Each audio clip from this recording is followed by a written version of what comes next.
Bueno, preparamos esta presentación un poco para hacerlo un poco más ameno. Entonces, dale, Javier. Eso, presentarles un poco lo que está enfrentando hoy día el sector eléctrico. Como todos sabemos, estamos en una larga sequía que ha generado una importante estrechez energética en el sector eléctrico a lo largo de todo Chile. Esto ya, en el fondo, lo que partió siendo una sequía transitoria, esperando que volvieran las hidrologías históricas, se ha convertido en un cambio real producto del cambio climático, que tiene un fuerte impacto en la generación hidroeléctrica, que por años fue la base de la generación en Chile. Y por otro lado tenemos un creciente parque de renovables, tanto eólico como solar, pero que la característica que tienen es que frente a una demanda de electricidad continua, su generación depende del recurso. Por tanto, la solar es solo aquellas horas en que tenemos luz del sol, y la eólica las horas que tenemos viento. Y por tanto se requiere en el fondo completar esta curva de oferta en aquellas horas en que los renovables no se encuentran disponibles, para mantener tanto la seguridad y la estabilidad del sistema. Todo esto acelerado por el necesario plan de descarbonización que se está llevando a cabo en Chile, en que el gobierno puso como meta el año 2040 estar ya totalmente descarbonizados, pero por su parte las mismas empresas que tienen este tipo de centrales han anticipado su cierre, ya sea vía cierre o vía reconversión. Eso han salido. Ahí tenemos una noticia de AES Andes, tenemos también Enel que ha anticipado cierre, tenemos Engie con varias reconversiones.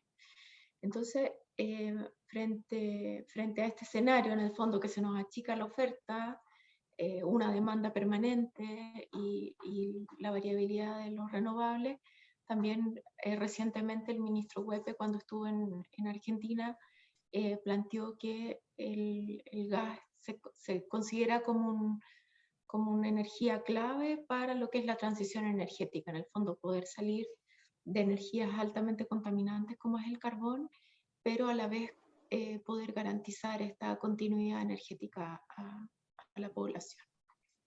Eso, pasamos a la siguiente. Ya, aquí presentarles un poco lo que es el proyecto Los Rulos. Está desarrollado por la sociedad Cerro el Plomo, que hace parte del grupo Inca Energy. Está ubicado en Limache, particularmente en la provincia del Marga Marga. Lo que considera el proyecto que se encuentra actualmente aprobado es un ciclo combinado de 540 megawatts de capacidad instalada. Tenemos un terreno que es propio, que tiene un montón de condiciones que son favorables. Es un terreno que no tiene actividad agrícola, que está atravesado por el gasoducto de Electrogas, por lo tanto garantiza suministro tanto de GNL desde Quintero como de gas natural desde Argentina. Está la línea de transmisión de Chilquinta de 110 kV, y a la vez atraviesa el terreno la línea Interchile de 500 kV, por lo que la conexión al sistema de transmisión es directo dentro del mismo terreno. Y además contamos con derechos de agua subterráneo, para los cuales estamos autorizados a un consumo máximo de 3,5 litros por segundo. ¿Ya? Un poco la cronología, como les decía, este es un proyecto que lleva bastante tiempo. Se ingresó el estudio de impacto ambiental en febrero del año 2015 con una resolución de calificación ambiental favorable unánime en marzo del 2017 por la COEVA de Valparaíso. Posterior a la aprobación se ingresaron reclamaciones de invalidación y rechazo, o sea, de invalidación que se presentaron en mayo del 2017 y fueron rechazadas en marzo del 2018. En esta etapa, el CEA hace una suspensión de las reclamaciones del Comité de Ministros, dado que en paralelo se habían presentado recursos al Tribunal Ambiental. Entonces, en su momento, en el fondo, la autoridad administrativa dijo que siga primero la arista legal y con posterioridad vemos la arista administrativa. Nosotros hicimos harta esfuerzos para que en el fondo siguieran un camino paralelo, para en el fondo no dilatar esto de forma excesiva, pero fueron infructuosas. Entonces, desde abril del 2018 sigue la lista judicial en que el Tribunal Ambiental se le presentan recursos, los cuales son rechazados en marzo del 2020. Posterior a esto hay recursos a nivel de la Corte Suprema, la cual falla en julio del año pasado diciendo que lo que corresponde es que primero se retomen todos los procesos administrativos y que el Comité de Ministros en el fondo resuelva en un plazo de 60 días y que posteriormente se sigan con las aristas, las existentes a nivel de Tribunal Ambiental o las futuras que puedan surgir. Finalmente, el Comité de Ministros tuvo una primera reunión en octubre del 2021 pidiendo un análisis ambiental al coordinador, el cual a los pocos días responde que no es su competencia, el coordinador eléctrico, y finalmente en febrero de este año el Comité de Ministros resuelve reclamaciones, existe un acta diciendo que es favorable, que se acoge todo lo solicitado por la compañía, que de parte de los terceros reclamantes lo que se pide al proyecto es en el fondo como monitorear el tema del consumo hídrico, pero la verdad es que hasta el momento no existe la respectiva resolución firmada por el CEA en relación a ese comité de ministros. ¿Ya? Esa es como la situación actual. La siguiente, Javier, por favor. Bueno, aquí vemos los detalles de lo que les compartía. Ahí vemos la autopista CH60, la central estaría emplazada ahí cerca de un nudo vial que construiríamos, y vemos, no habíamos comentado, en línea morada vemos una línea del Merval, que es ferrocarriles, en la línea verde punteada hasta la línea de Chilquinta de 110 kV, en rojo la línea de Interchile de 500, que podría seccionarse para conectarse a la central, y finalmente en azul vemos el gasoducto Electrogas, o sea, un terreno que cuenta in situ con todo aquello que la central requiere para ser desarrollada. La siguiente, por favor. Ya, Javier, sigues tú con la descripción de la tecnología. Los dejo con... Ok, aprovecho de saludar, buenos días a todos. Gracias por tenernos nosotros en esta vez presentando en ACIBA. Brevemente voy a comentar unas láminas respecto a la parte técnica del proyecto. El proyecto trata de un ciclo combinado, y para claridad, cierto ciclo combinado quiere decir que combina dos tecnologías. Tiene, por un lado, una turbina a gas primero, y posteriormente lo que corresponde a una turbina a vapor. Hay un primer proceso que es la turbina a gas, donde se combustiona el gas, y esto hace que finalmente gire la turbina, ¿cierto?, que está conectada a un generador y se produce electricidad en una primera etapa. Posteriormente, los gases de combustión pasan a través de un intercambiador de calor, y el intercambiador de calor lo que hace es hervir agua. El agua está circulando continuamente por un circuito cerrado. Es muy importante hacer énfasis que es un circuito cerrado, en el cual se toma el agua en estado líquido, bueno, posteriormente, ¿cierto?, a través de la recuperación del calor que sale de los gases de la combustión, esta agua hierve, y esto se pasa por una segunda turbina, que es una turbina a vapor, la cual a su vez acciona un segundo generador y se genera electricidad. Entonces, el hecho de que uno esté combustionando gas una vez, sin embargo, se aprovecha de generar electricidad en dos etapas, implica que este es un proceso bastante eficiente. Se trata de sacar la mayor cantidad de energía al gas. Un punto importante, ¿cierto?, que en materia de preocupación es que este vapor que sale, ¿cierto?, de la turbina a vapor, vapor debe ser nuevamente condensado. Entonces ahí es donde hay varias formas de volver a transformarlo en estado líquido. En particular, este proyecto lo que se propone el uso de aerocondensadores, que no es más que lo mismo que el radiador del auto, donde hay una serie de ventiladores, y este líquido, el vapor pasa por una serie de serpentines, se enfría, se vuelve a convertir en estado líquido, y nuevamente entra al intercambiador de calor, se convierte en vapor, y así continuamente está este proceso generando electricidad. Ya sea que esté solamente la turbina a gas funcionando o ambas turbinas, las emisiones son exactamente las mismas, dado que el gas se combustiona una sola vez en la turbina a gas. Acá tenemos una figura de lo que corresponde a un ciclo combinado. Acá está los galpones, ¿cierto? Están las turbinas.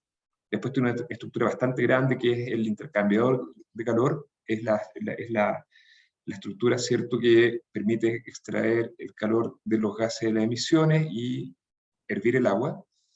Y acá también tenemos que un equipo importante son los aerocondensadores, los que permiten enfriar el vapor y convertirlo nuevamente en condensado. Ese es, a breve resumen, el proyecto de generación. Saltamos inmediatamente a un punto muy importante respecto a las comunidades. Tal como mencionaba Victoria, este es un proyecto de larga data. El estudio de impacto ambiental se ingresó el 2015, en marzo de 2015, y se iniciaron rápidamente una serie de acciones. Para comenzar, ¿cierto?, un acercamiento temprano con la comunidad, antes de que incluso se ingresara el estudio de impacto ambiental, ya se habían ciertas conversaciones con autoridades y levantamientos comunitarios para entender de qué trataba la zona. Desde los inicios, ¿cierto?, tenemos nosotros una oficina en Limache, hasta el día de hoy, que está al frente de la estación Merval en Limache, un lugar altamente concurrido, altamente visible, y esta oficina ha estado ahí desde el día cero. Parte del proceso de evaluación, que duró 2 años, se realizaron 6 participaciones ciudadanas, 2 en Limache, y estas 2, una fue en el centro y otra más cerca de la ubicación del proyecto, que es la zona de Los Laureles, una en Quillota, otra en Villa Alemana, otra en Olmué y otra en Quilpué, lo cual esto fue requerido por la autoridad en su momento con el fin de hacer la participación lo más extensa posible a la gente. Durante el proceso de tramitación y posteriormente, hasta el día de hoy, ciertos han existido programas de capacitaciones, se ha llevado gente a práctica a nuestras centrales. Nosotros somos generadores de electricidad, tenemos una central que está en la 5ª región, por lo tanto ha ido gente a realizar prácticas allá. Se hizo parte, ¿cierto?, de su inicio del programa Valparaíso Región Sostenible. En el año 2015-2016 se participó con el Ministerio de Energía en relación a la guía de buenas prácticas. Se han realizado diversos tipos de actividades, tanto promover la parte de deporte, se han apoyado a distintos equipos deportivos, a bomberos, se han realizado, ¿cierto?, se ha llevado a la Fundación Arturo López Pérez para realizar chequeos en la población, ópticas también. Es un programa que hasta el día de hoy, desde 2015 hasta 2021, se ha realizado, se ha estado muy cerca a través de fondos concursables con la comunidad, y la verdad es que solamente señalar que en el tema de comunidades, si bien es imposible pedir que no exista oposición, este proyecto tiene oposición, nosotros debemos ser enfáticos, es que gran parte de lo que ha aparecido en la prensa en cuanto a movilizaciones siempre ha sido algo no solamente relacionado con los rulos, sino que siempre se ha mezclado en la oposición a los rulos con otros temas que son temas que están relevantes para la sociedad, como NOMA, FP, el tema del medio ambiente, el tema de la zona de sacrificio de Puchuncaví. Entonces, cada vez que han habido oposición, marcha, manifestaciones, no es solamente algo que nace puntualmente el proyecto de los rulos, sino que es algo que abarca diversas oposiciones, malestar de la gente, lo cual pareciera ser que la oposición es mucho más grande, pero los rulos es solamente una fracción de eso. Si es que realmente hubiese una oposición brutal a este proyecto, de verdad que tendríamos serios problemas para tener una oficina abierta en Limache, que hasta el día de hoy sigue funcionando, está vista la ciencia a toda la gente, puertas abiertas, y la verdad es que nosotros no hemos tenido ningún problema en Limache. Así que nosotros creemos que, pese a que existe una oposición, su posición ha sido bastante dialogante, intercambio de ideas. Todos podemos tener una idea distinta, pero yo creo que dentro de todo ha sido bastante sana, por lo menos con la posición que existe en nuestra comuna. Dado eso, voy a partir con los temas que se definen, ¿cierto?, como los más complicados desde el punto de vista del proyecto. Un tema relevante es el tema del agua.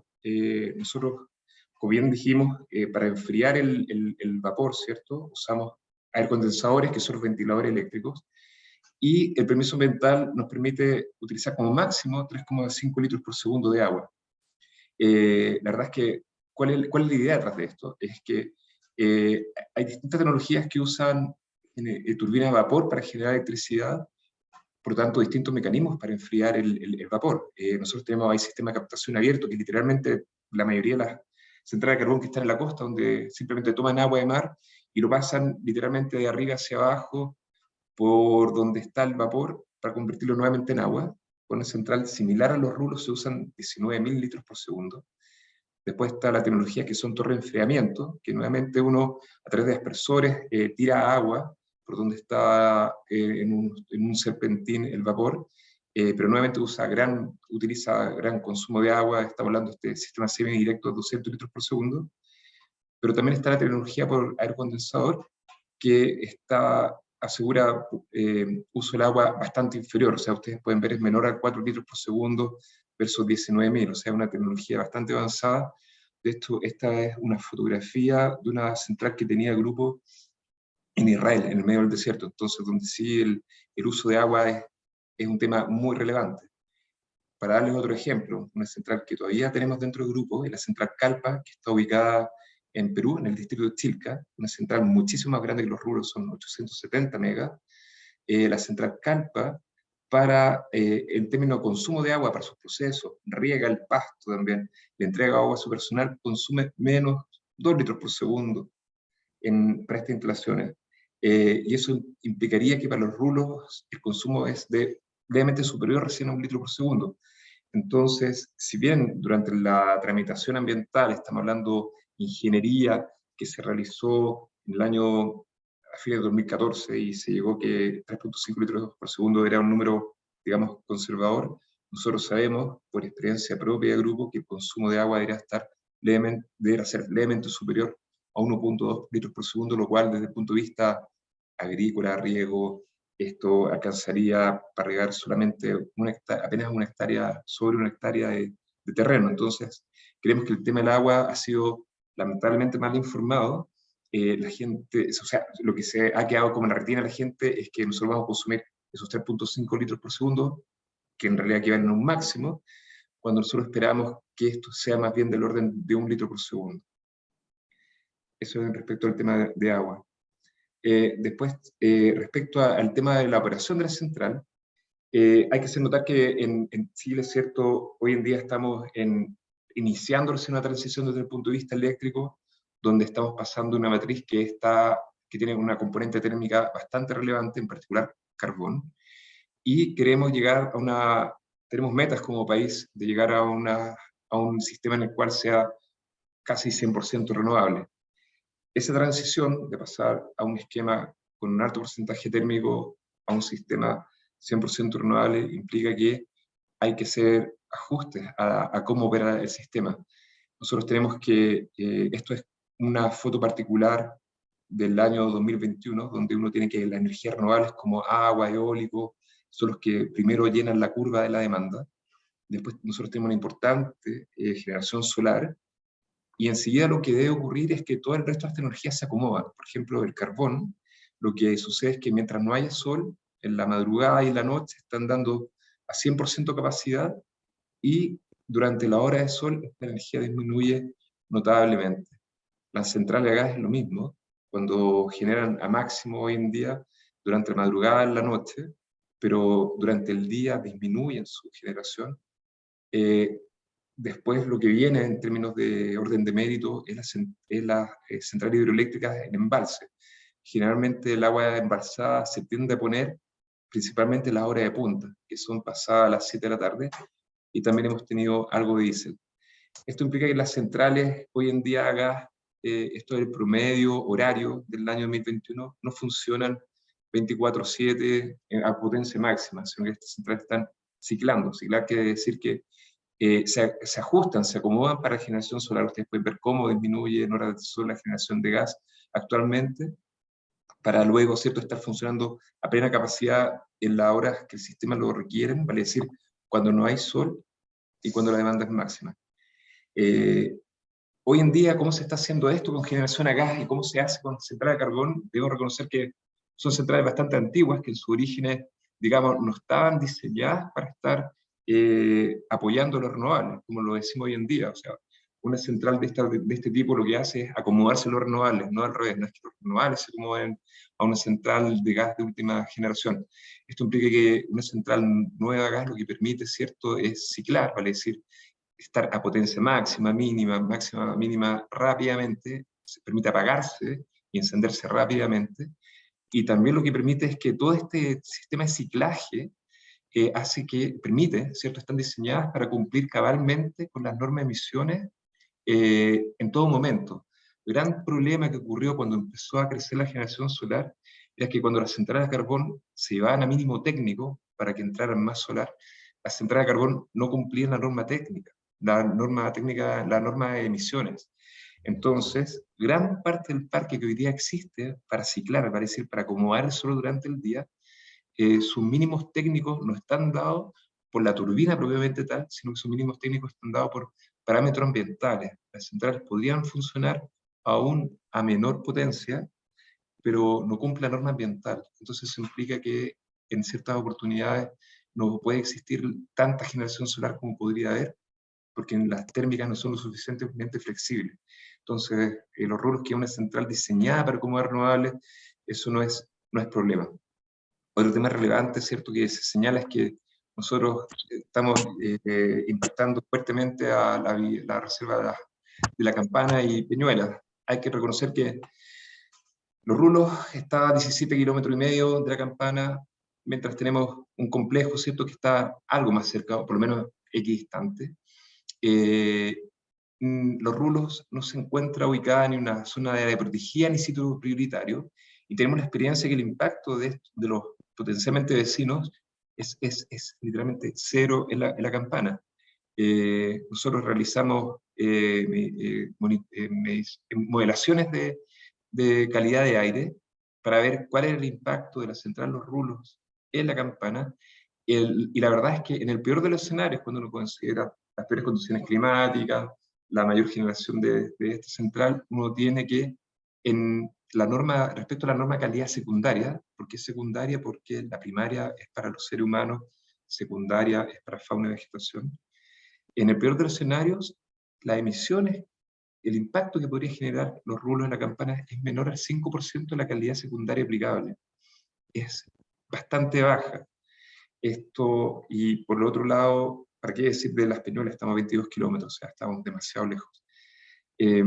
Una central a gas, lo único que genera es algo de material particulado. Cuando digo algo, nosotros preguntamos al fabricante, equipo, enviamos toda esa información durante el proceso de evaluación ambiental, y la verdad es que es ínfimo, es muy bajo el impacto que podríamos eventualmente provocar en la Campana.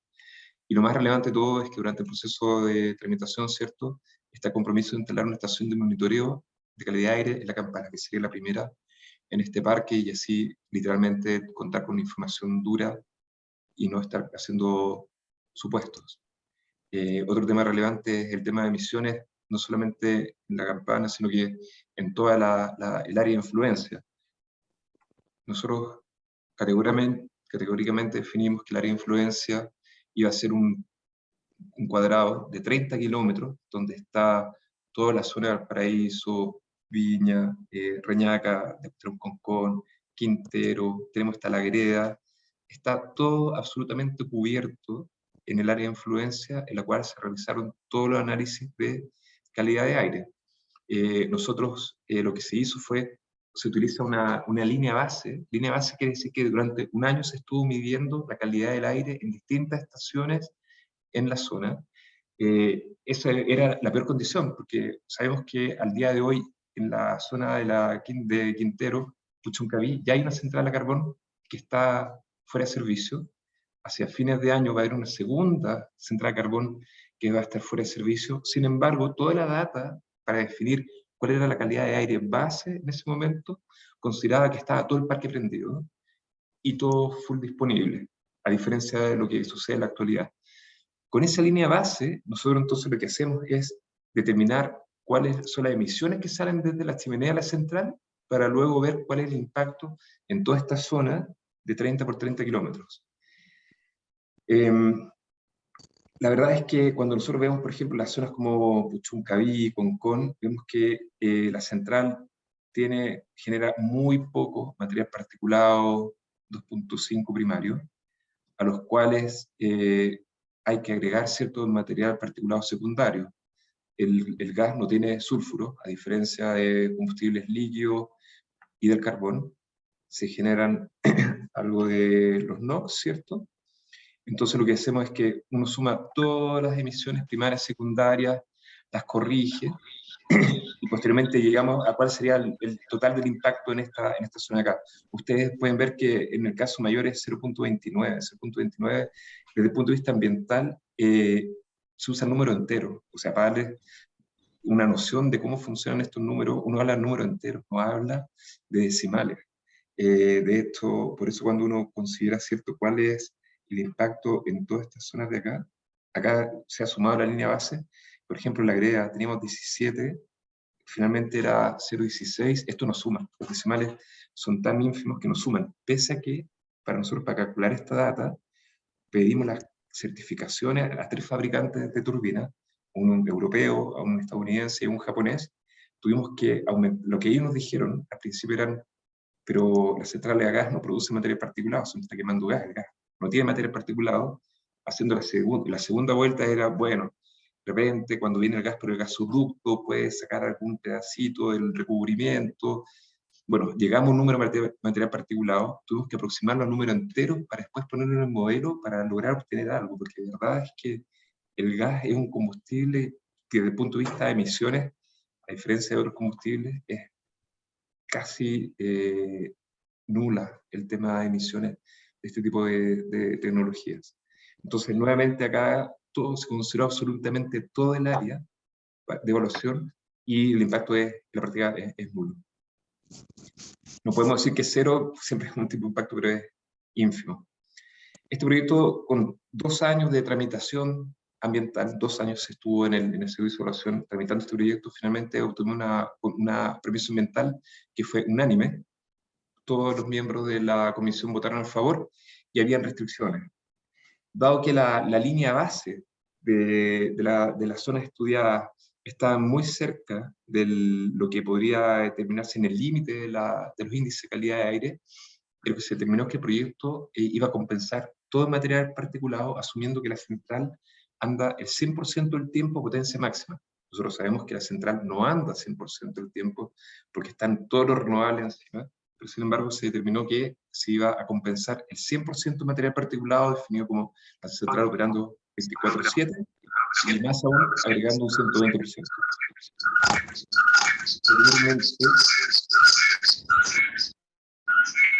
Esto, ahí está. También el plan de compensación que definió la comisión implicó que nosotros debemos implementar un desnitrificador para reducir las emisiones de NOx, y había una serie de condiciones para presentar planes de compensación. El plan de compensación nos pidieron, por ejemplo, que tenía que ser presentado 6 meses después de notificar a la RCA.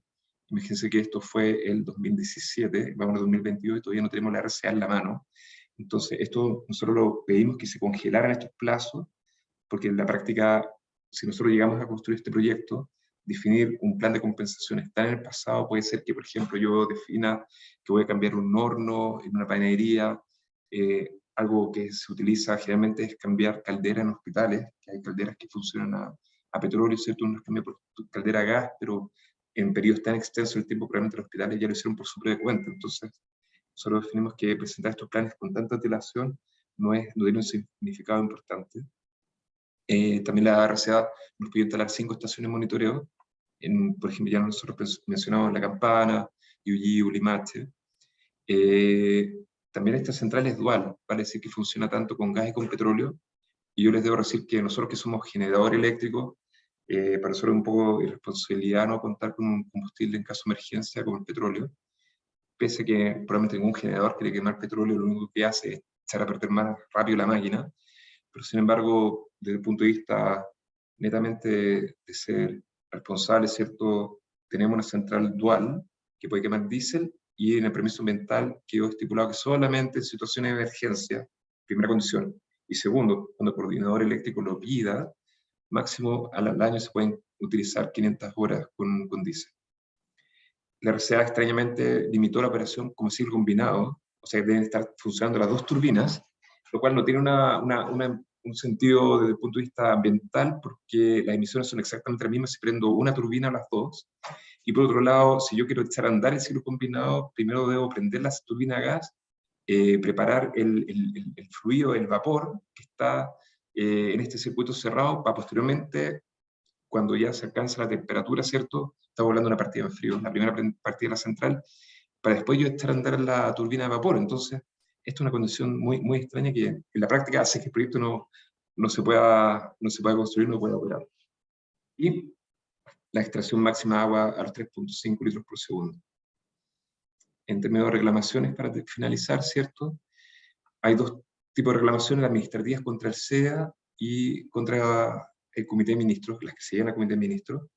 En la primera etapa, las administrativas, ¿cierto? Había una rechazada, una se cogió, posteriormente esa persona la llevó a Tribunal Ambiental, donde no fue bien, y finalmente la Corte Suprema, en julio del año pasado, no se pronunció en el fondo, pero sí retrotrajo el fallo del Tribunal Ambiental y le pidió al Consejo de Ministros que revisara las reclamaciones del Comité de Ministros, porque la Corte Suprema entendió que era absolutamente ineficiente tratar una reclamación administrativa cuando después íbamos a entrar al Comité de Ministros y eventualmente iban a haber alguna reclamación que pasara nuevamente al Tribunal Ambiental, Corte Suprema. Entonces lo que hizo la Corte Suprema fue ordenar todo el proceso de tramitación. Nosotros le pedimos al Servicio de Evaluación Ambiental en 2018 que analizara todas las reclamaciones conjuntas, no nos tomaron en cuenta, y sin embargo vemos que después de 5 años todavía estamos nosotros en proceso de reclamaciones. Lo que fue aún peor es que la Corte Suprema le dio un plazo al Comité de Ministros de 60 días para que sacara una resolución, está implicada al 2 de noviembre, pero lamentablemente el Comité de Ministros se reunió a fines de febrero y aprobó el proyecto. Las reclamaciones puntualmente contra el Comité de Ministros habían 15, había una mezcla de personas que provenían de las participaciones ciudadanas, y alguna del titular, por ejemplo, nuestra relación era que no solamente se podía operar como ciclo combinado, tenía que ser abierto combinado, una serie de, por ejemplo, de estaciones de monitoreo, había unas duplicadas, ya había una existente, nos pidieron instalar una al lado, nosotros dijimos, bueno, que no hacía mucho sentido, pero lo importante es que el Comité de Ministros se reunió a fines de febrero, pero se reunió, hay un acta del Comité de Ministros, pero no está la resolución. Hubo cambio de gobierno, y la forma en que opera esto es que el Comité de Ministros se reúne, hay un acta, pero inmediatamente el Servicio de Evaluación Ambiental es quien formalmente emite una resolución con los acuerdos del Comité de Ministros. Dado que el Comité de Ministros fue tan última hora, resulta que realizó acuerdos, pero hubo cambio de gobierno, y hasta el día de hoy estamos a la espera de que efectivamente entender si es que vamos a obtener una resolución desde el Servicio de Evaluación Ambiental favorable o no, lo cual el grado de incertidumbre después de un largo proceso, ¿vale? Nosotros entregamos la RCA en marzo de 2017, estamos en mayo de 2022, y aún no sabemos si es que tenemos proyecto o no. Yo diría que eso es principalmente nuestra presentación. Javier, Victoria, muchas gracias por la presentación, y bueno, quisiera preguntarle a los asistentes de la mesa si es que tienen alguna consulta respecto a lo presentado. Alonso está levantando la mano. Javier, te pido bajar la presentación, por favor, para que podamos vernos. Karim, Eso ¿me yo... escuchas? Quiero hacer, dice. Ahí. Karim, ¿me escuchas? Sí, perfecto. Súper bien. Sí. ¿Alonso? Karim, ¿me escuchas? ¿Me escuchas? Sí, súper claro. Sí. Sí, voy camino a los Andes, por eso en algunos minutos perdí la señal. Pero Javier, te quería consultar respecto al consumo de agua. Ahí se menciona que el consumo estimado era 1,2 litros por segundo y el máximo, de acuerdo a la RCA, era 3,5, me parece. Bueno, yo trabajo en ESPAL y te quería consultar de dónde van a obtener esa agua. ¿Van a instalar pozos profundos? ¿Se van a conectar a nuestra red? ¿Cómo están viendo el tema del suministro de agua? Mira, nosotros compramos el terreno es nuestro, y también compramos derechos de agua. Esos derechos de agua los trasladamos a nuestro terreno, porque en nuestro terreno tenemos 6 pozos. Tenemos 6 pozos, yo creo que el derecho que compramos y que trasladamos a los 6 pozos de nuestro terreno, si recuerdo bien, son 15 litros por segundo. O sea, hay bastante agua. Y desde esos pozos es de donde nosotros pretendemos obtener los 1,2, 1,5 litros por segundo. Entonces es agua que viene desde nuestros pozos directamente.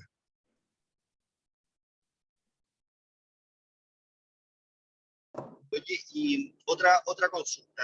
¿Tiene, respecto de la última lámina, tú mencionaste que están a la espera de la citación al comité de ministros del nuevo gobierno, pero ¿tienen algún plazo estimado para determinar la viabilidad del proyecto? Mira, la situación es compleja por 2 razones. Primero, es que los permisos ambientales duran 5 años. Entonces tenemos que ser súper transparentes, que este permiso, la RCA original, es de marzo del 2017, y si tú sumas los 5 años, llegamos a marzo del 2022. O sea que, en principio, técnicamente, la RCA habría caducado. Entonces nosotros tenemos varios frentes. Por un lado, se envió en febrero la información a la Superintendencia de Medio Ambiente, donde nosotros informábamos, ¿cierto?, del inicio de la ejecución del proyecto. Entonces, la primera arista es que hay que recordar que con el nuevo gobierno, en un principio no se entendía bien si el superintendente de Medio Ambiente iba a continuar o no. Finalmente no continuó, se nombró otra autoridad. Pero tenemos, primer proceso, nosotros declaramos el inicio de ejecución y aún no tenemos nuevas noticias respecto a ese proceso. Eso es un caso. Caso 2, tenemos que el comité de ministros entonces se reúne, no hemos sido notificados formalmente de la resolución. Hay que entender que el acta no es muy clara, que es lo que lo hace aún más complejo. El acta de los ministros transcribe un poco la conversación, se mencionan algo los acuerdos, habían 15 reclamaciones provenientes de las PACs, las cuales todas fueron descartadas. Lo único que se dejó claro, que ya estaba, más bien gris, pero no tan claro, es que nosotros debemos mantener un sistema de monitoreo de los niveles de la napa freática de nuestros pozos. Eso sí, afortunadamente el acta del Comité de Ministros lo dejó claro, pero respecto a nuestras reclamaciones, la verdad es que no se entiende con cabalidad qué fue lo que consideraron y qué fue lo que no consideraron. Es realmente bastante complejo. Dicho eso, el estado actual es que, claro, nos hemos juntado con la autoridad, nos han mencionado que ellos van a respetar la institucionalidad, nos han comentado que el permiso ambiental fue otorgado hace bastante tiempo, se hizo todo el trabajo, hay que ser súper franco, o sea, con 5 PACs, 2 años de tramitación, se hizo todo el trabajo con todas las autoridades, con toda la gente, nos reunimos con todo el mundo. Entonces ellos dicen, institucionalidad, reconocemos que hay un permiso ambiental otorgado, pero claramente están complicados porque ellos no estaban ahí cuando se reunió el comité de ministros. Lo cual uno también debe reconocer que es un problema que adquirieron gratuitamente. Y la vía salida para eso, nos han comentado que la están estudiando cómo hacerlo. Tal vez tú, Vicky, quieras. Sí, yo creo que Javier ya cubriste todos los puntos. En el fondo, hemos estado también tomando contacto con las nuevas autoridades y lo más importante y que nos transmite algo de tranquilidad es que en el fondo ellos están por respetar la institucionalidad, pero igual seguimos a la espera de que el tema sea resuelto y y entender un poco cuál podría ser. Entendemos también de lo que les relatamos que una vez que tengamos esa resolución del Comité de Ministros, si es que la tenemos en función de la reunión de febrero, se tienen que llevar a cabo los procesos judiciales. O sea, en el fondo, el Tribunal Ambiental tiene que retomar las reclamaciones previas que habían y ver si es que hay alguna más, y posteriormente seguramente el tema llegará a la Corte Suprema. Entonces, lo que sabemos es que en el fondo llevamos 7 años entre procedimiento administrativo y judicial, y desde el inicio, y que seguramente nos quedarán, si las cosas logran avanzar, otro par de años más, digamos. Entonces, ese es como el escenario que estamos enfrentando ahora. Felipe, ¿también tienes preguntas? Sí, tengo una consulta, Javier, bien específica. Lo que pasa es que tú muestras un poco todos los parámetros y los estudios que realizaron en base al funcionamiento de las centrales con gas. Pero ¿qué pasa cuando pasa el sistema de emergencia y ocupa, por lo que vi en la presentación, ocupa diésel?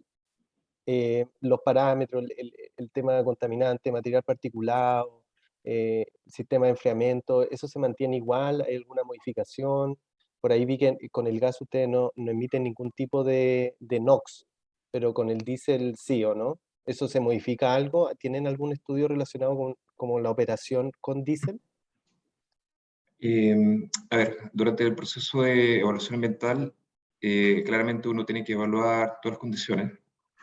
Condiciones, esto implica tanto funcionamiento a gas como funcionamiento con diésel. Lo primero es que uno cumple la norma de emisiones termoeléctricas, la debe cumplir con ambos combustibles. Precisamente cuando uno tiene, en esta central tenemos quemadores de low NOx, para decir de bajas emisiones de NOx, y también lo otro relevante es que son quemadores que no utilizan agua. La gran mayoría de las centrales, cuando queman con una turbina quema diésel, tienes que meter agua. Acá estos son secos. Entonces, desde ese punto de vista, estamos ok. La norma de emisiones hay que cumplirla a cabalidad. Y sí, o sea, claramente la operación con diésel, uno tiene que elegir cada uno, o sea, debe hablar todo el escenario, tanto funcionamiento con gas como funcionamiento con diésel. Se realizó, obviamente con diésel es más complicado, pero dado que es, nuevamente, no era el funcionamiento continuo, esta central, por permiso ambiental, está prohibido operar continuamente con diésel. Y si es que llegaran a ser son dos requerimientos acumulativos, ¿cierto? Uno es la emergencia y otro que el coordinador lo pida, debe ser con diésel. Entonces, por eso que, por ejemplo, todo el tema del punto de vista compensación de material particulado, de hecho, mira, no mostré esa lámina para no extenderme más, pero ¿qué pasó en el tema compensación? Lo que, extrañamente, lo que se hizo fue que la comisión de evaluación señaló que la compensación debía hacerse, como mencionaba antes, operando la central 24/7, potencia máxima, todo el año, pero definió que las emisiones debían ser calculadas con los factores EPA. EPA es la agencia estadounidense que te dice, la misma EPA te dice, si usted tiene datos fabricantes, utilice los datos fabricantes. Los factores EPA son bastante antiguos, son del año 80-90. Nosotros entramos la base en ese momento, estoy hablando del 2015, eran una base de datos de centrales de los años 80-90, súper antiguos. Entonces, las emisiones que yo debo compensar, de acuerdo a la medida que adoptó la Comisión de Evaluación, son brutales, porque son factores EPA que no guardan ninguna relación con la información entregada por los fabricantes de equipos. Y como yo te dije, le preguntamos a GE, estadounidense, Siemens, alemán, Mitsubishi, japonés, utilizamos el máximo de los tres y redondeamos para entero.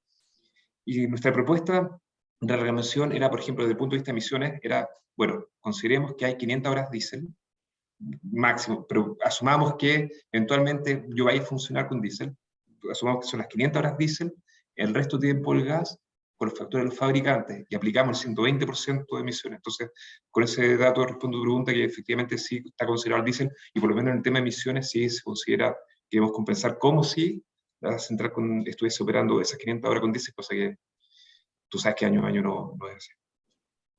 Muchas gracias, Javier. ¿Alguna otra consulta? Karim Pozo, otra pregunta. ¿Sí, Alonso? Sí, oye, a propósito, Javier, a propósito de la descarbonización del sistema eléctrico, ¿Cómo está modelando el coordinador la operación de la central Los Rulos? ¿La está considerando como operación base en los planes? A ver, cuando uno incorpora este proyecto en cualquier modelo, ya sea lo que usa la Comisión Nacional de Energía o lo que usa el coordinador eléctrico, estas centrales ciclan, o sea, no hay ninguna central térmica que opere en base. Eso es, por sobre el hecho que, nuevamente, como en esta época, en este periodo de transición, donde cada vez tenemos más renovables, tenemos dos aristas. Por un lado, enfocémonos netamente en el sol, o sea, la energía solar sigue aumentando y va a seguir aumentando en el tiempo, lo cual va a implicar que las centrales, bueno, saquemos el carbón de la historia, las centrales como esta van a estar, si es que están operando durante horas de sol, va a ser a mínimo técnico, y donde van a estar operando más fuerte debiera ser, te estoy hablando, no el 2030, 2035, que eso ya es largo plazo y tal vez van a haber otras tecnologías, pero sí esta central va a estar operando más fuerte lo que corresponde a madrugada y tarde-noche, que es cuando no existe sol. Pero eso por un lado de la operación más macro, pero cuando uno se tiende a pensar en un poco la operación más en el minuto a minuto, también esta central tiene la capacidad de que uno, hacer un equipo que gira, ¿cierto? A diferencia de, por ejemplo, una central solar, provee inercia al sistema y que sea capaz de proveer inercia al sistema implica que es más fácil por una tecnología de este tipo estar acomodando las variaciones, por ejemplo, tanto demanda a corto plazo como energía eólica. El viento uno cree que funciona 24/7, pero tiene fluctuaciones tanto minuto a minuto también como día a día. Entonces, es apoyar todas estas fluctuaciones de corto plazo, pero al mismo tiempo también es apoyar el acomodo de la energía solar, y eso implica que en horas de sol es muy bajo el despacho. Gracias. Gracias, aquí. O si él tiene una consulta, Sí. por este lado. Gracias. Victoria y Javier, primero agradecerles el tiempo y la presentación a ambos. Y un par de preguntas, un poquito más, una en el terreno un poco de la fantasía técnica, perdón Javier, por lo que voy a preguntar, pero dado que la planta está considerada para trabajar con gas natural, si en el hipotético caso de que existiese un suministro al menos parcial de biometano, por ejemplo, ¿podría trabajar estaría preparada?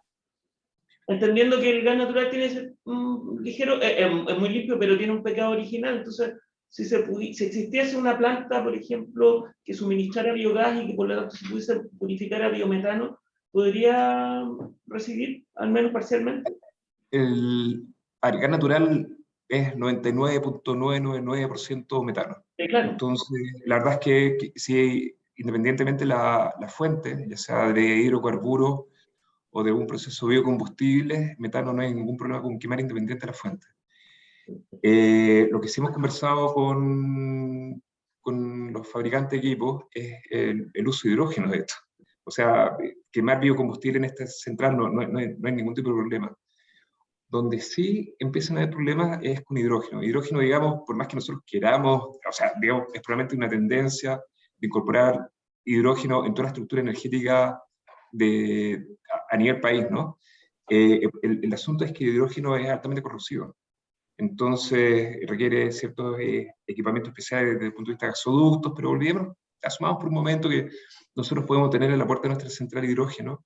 La tendencia actual es que estas tecnologías puedan, hasta el momento, por lo menos utilizar 20% de combustible como hidrógeno. Entonces, diría, desde el punto de vista de combustible, independiente si es hidrocarburo o biocombustible, mientras sea metano, no hay ningún problema, se puede quemar. E incluso si es un hidrocarburo, una cadena un poco más compleja. Pero ahora donde se están poniendo los esfuerzos más grandes es lograr mezclarlo con mayores cantidades para lograr quemar una mezcla de gas con hidrógeno. Ya. Gracias. Y la segunda y última pregunta, y es súper... normalmente, hablando un poco del tema de trabajo en ciclo, las termoeléctricas tradicionales a carbón tienen una puesta en marcha de más o menos promedio, 6 horas. En este caso, una planta como la del proyecto Los Rulos, su tiempo de puesta en marcha es más o menos similar, menor, mayor. Ya, hay dos tipos de puesta en marcha, la caliente y la fría. La caliente es cuando, por ejemplo, el coordinador puede decidir que la central se apaga a las 10 de la mañana y hay que prenderla nuevamente a las 6 de la tarde. Es una partida en caliente que se llama, parece, todo el sistema de la caldera por aún está caliente y estamos hablando, creo que hicimos incluso nos dijo en 40 minutos. Era bastante rápido y la partida en frío es mucho más rápido que una central carbón. O sea, yo creo que la central carbón incluso, yo creo que algo más de 6 horas. Acá estamos hablando de la mitad, fracción. Yo recuerdo haber visto 3 horas. Ya. ¿Por qué? Porque ahora la partida en frío implica que tú no operaste la central en un buen periodo de tiempo. O sea, yo te diría, ¿cuándo podría ocurrir eso? Generalmente, cuando uno está en este negocio con alta penetración renovable, uno dice, bueno, la central probablemente va a operar algo más fuerte de lunes a viernes, y cuando baja la demanda, los fines de semana, la verdad es que operan mucho menos, que es algo que uno, probablemente el gráfico que yo mostré era un promedio anual, donde no se alcanza a percibir, pero de verdad que el fin de semana cambia absolutamente la historia, y uno tiene que, durante el fin de semana, es difícil que apague la central. Yo te diría, lo que estamos viendo ahora es que, por ejemplo, tal vez se apaga el sábado y la vuelven a prender el lunes, cuando la demanda es más grande, pero eso todavía aplicaría como una partida en caliente. Entonces, la gran ventaja es que todo, mira, toda la magia, el truco está en el intercambiador de calor. Antes estos estaban diseñados para andar 24/7, pero hoy en día hacen todo el juego de ciclar, bajar potencia, aumentar potencia, y todo el tema de partidas rápidas. Entonces, el intercambiador es donde está toda la magia, y claramente desde el punto de vista que hay mayor cantidad de renovables, es acelerar el proceso de las partidas. Muchas gracias. ¿Alguna otra consulta? Sí, yo tengo una consulta, Karin. Eduardo. Muchas gracias, Javier, por la presentación, Victoria. Desde el punto de vista del mantenimiento, ¿qué aspectos debo considerar? Porque hemos estado hablando solamente del tema de lo que podemos contaminar y los impactos ambientales, pero el mantenimiento es un tema que no es menor cuando tengo que hacer mantenimiento, tengo que programar, digamos. Entonces, ¿cómo lo han visualizado ustedes al respecto? A ver, típicamente esta central y las comunicaciones con los fabricantes de equipos es que hay un mantenimiento anual que dura 2 semanas. Dos semanas al año esta central se paga. Y es desde el punto de vista todo el sistema de inspecciones, principalmente inspecciones, cambio de piezas, preventivo, pues se evita que algo vaya a fallar. Pero es un mantenimiento, digamos, en esa escala. Ahora, entendiendo para dónde va tu pregunta, usualmente en una central que tú tienes una caldera a vapor, tú tienes precisamente todo este sistema donde está el intercambiador de calor que toma el líquido, lo convierte en vapor y luego lo enfría. El intercambiador de calor, que es una mantención algo más compleja, ese se entiende que se realiza como aproximadamente cada 4 años. Y que es una mantención más grande donde uno efectivamente debe vaciarlo, realmente sacarle todo el agua. Se hace una inspección mucho más profunda para determinar si hay algo que necesite una mantención mayor, para después nuevamente tenemos que meter todo el agua adentro. Entonces, eso es una mantención que se realiza cada 4 años aproximadamente. Ahora, lo que te comento, por ejemplo, cuando de esta central que tiene grupo en Perú, que es de 870 megas, que es mucho más grande, y uno comentaba que a través del tiempo, inicialmente cuando la central se puso en servicio, y posteriormente, todos estos mantenimientos hay una curva de aprendizaje y una curva de aprendimiento. Entonces, lo que uno trata de hacer es que las mantenciones mayores, como esta que te comentaba cada 4 años, es tratar de llevarlas, no chutearlas, pero digamos, espaciarlas la mayor cantidad de tiempo posible, porque desde el punto de vista generador eléctrico, cuando uno para la central, digamos, dejaste de percibir tus ingresos, ¿no? Y por otro lado también, entendiendo que el recurso escaso acá es agua, entonces se optimiza este proceso brutalmente. Hay que recordar que inicialmente las calderas, la purga se realizaba casi todos los días, y las purgas donde uno saca agua para sacar los contaminantes, si hay algo de agua sucia en este circuito, pero lo que uno hace es con controles, monitoreo muchísimo más sofisticados, minimizar las pérdidas de agua al máximo y evitar estos grandes mantenimientos lo mayor posible para, uno, no dejar la central indisponible, y dos, también para no estar ocupando recursos importantes como el agua. Ok, y ese mantenimiento lo hace el fabricante. Mira, por lo general, en una central que es de base, o sea, una central que está operando distinto a una central que opera unas pocas horas al día, tú tienes un contrato de mantenimiento con el fabricante. Claro que sí. Ya, ok. Muchas gracias. Perfecto. En honor al tiempo, si es que hay alguna última pregunta.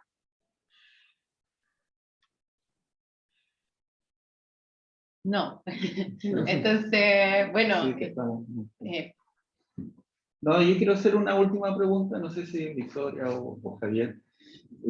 ¿Cómo ven ustedes, dado que India está en varios países, ya tiene operaciones en otros países, en el extranjero, cómo ven este trade-off entre las regulaciones de los diferentes países, haciendo como un benchmark, ¿ya?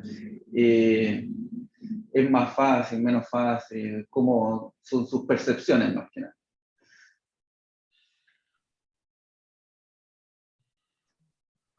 Bien, Eh, bueno, dale tú. yo te iba a preguntar quién respondía.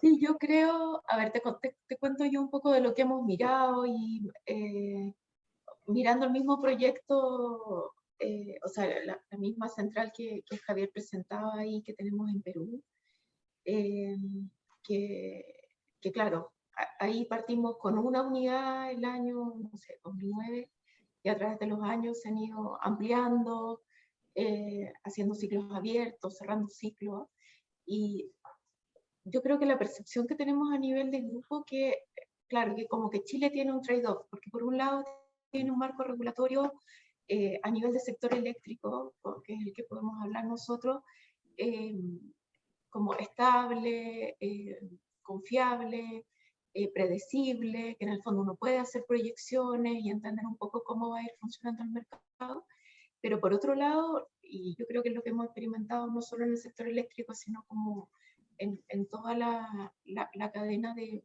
grandes proyectos, en el fondo tenemos un sistema de evaluación ambiental que se ha judicializado muchísimo, digamos desde el año 2000 en adelante, con casos tan emblemáticos como el de Barrancones, que incluso va más allá de lo judicial, y eso al final, para efectos de desarrollar proyectos grandes, pone una traba que no vemos en el resto de la región. No, no, eh, sí, tal vez será por la presencia tal vez más activa de grupos ambientalistas o por el mismo comportamiento y los tiempos de respuesta de los procesos administrativos o judiciales, pero en el fondo tenemos estos grandes proyectos que, claro, o sea, no sé, nosotros desde el día 1 que estábamos, vamos para los 8 o 9 años.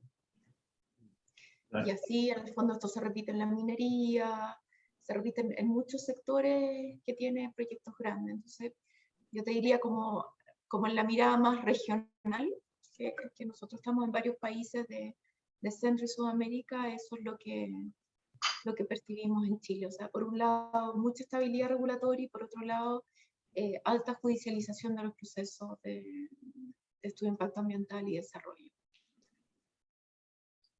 muchas gracias, Victoria y Javier, por la presentación que nos hicieron el día de hoy. Y bueno, le doy la palabra a nuestro presidente de la mesa, Álvaro Cepeda, para que cierre la sesión. Bueno, gracias Victoria, gracias Javier también, a Matías por haber dado este espacio, ya que es un espacio muy de conversación que hemos instaurado en la mesa, donde se pueden exponer diferentes temáticas, y en este caso esta experiencia de la Central Los Rulos, que como tú bien dices, hay como una procesitis, ¿ya? O digamos algo que nos va parando en vías del desarrollo. Entonces, es muy interesante ver este tipo de casos y sacar lecciones y poder compartirlas también, ¿ya? Así que muy bien, muchas gracias por su participación muy clara, Javier, ¿ya? Excelente. Así que nada más que decir, muchas gracias. Gracias a ustedes por el espacio, de verdad. Un placer ser parte también de ASIVA y poder tener este espacio, como dices tú, de conversación y compartir experiencias. Muchas gracias por la escucha. Muchas gracias, Victoria, Javier, y a la Comisión de Energía ahí que propuso esta actividad, esta presentación. Vamos a compartir justamente esta grabación con el directorio de ACIVA. Lamentablemente lo invitamos y estaban la mayoría muy complicados para poder estar presentes, pero justamente va a ser una manera de poder presentarles para que entiendan hoy día en qué está y con esta excelente explicación. Así que muchas gracias. Bien, gracias. Muchas gracias a todos, que estén muy bien. Gracias. Chao, chao. Chao. Chao.